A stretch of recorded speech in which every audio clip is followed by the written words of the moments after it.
Ang ganda ay nakikita sa kalooban.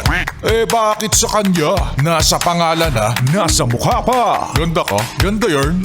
Ito na ang nagmamaganda at feeling diva. Ganda Wanda! Ayan na nga ba sinasabi ko, yes friend. Porkit may kalakihan ako na ang universe mo. Basta sa man ang pibig nito, aba. Charatera. Maganda kami mga yes friend, it's me. It's your girl, DJ Gandawa. Nakasama yun na.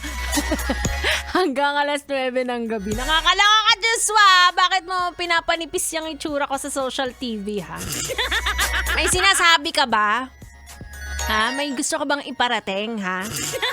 Sabihin mo lang, baka madaan naman to sa suntukan. Shoutout sa mga yes friend kong hindi marunong tumanggap ng compliment. Isa ka rin ba sa mga nahihiya kapag sinasabihan ng, alam mo, ikaw ang mundo ko?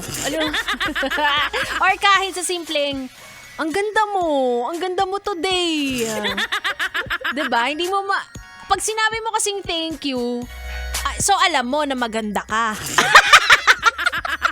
So, tinatanggap mo. Di ba may mga ganon? Kaya minsan ang hirap magsabi ng thank you eh.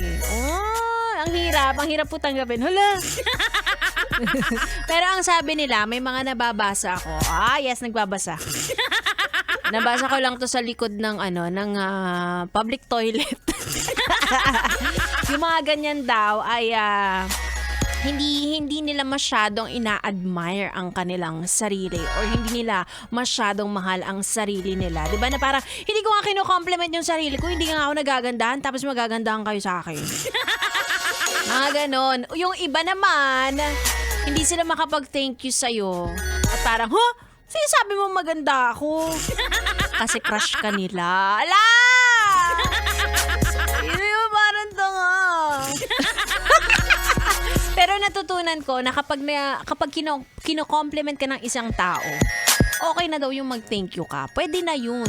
Kahit ano pang isipin nila, kahit isipin nila na, feel na feel niya naman.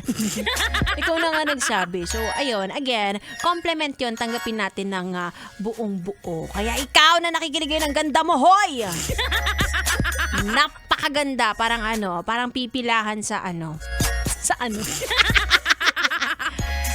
Ano sabi Joshua? Paano naman pag nandaot yung tita? Ay, nako, pag-usapan natin yan mamaya sa aking pagbabalik. Gusto ko yan. Parang hindi kasya ang 3 minuto. Anyway, tuloy-tuloy muna natin ang ating dugdugan. Again, it's me, Ganda Wanda. At kayo ay nakatutok. Dito lang sa 101.1 Yes FM.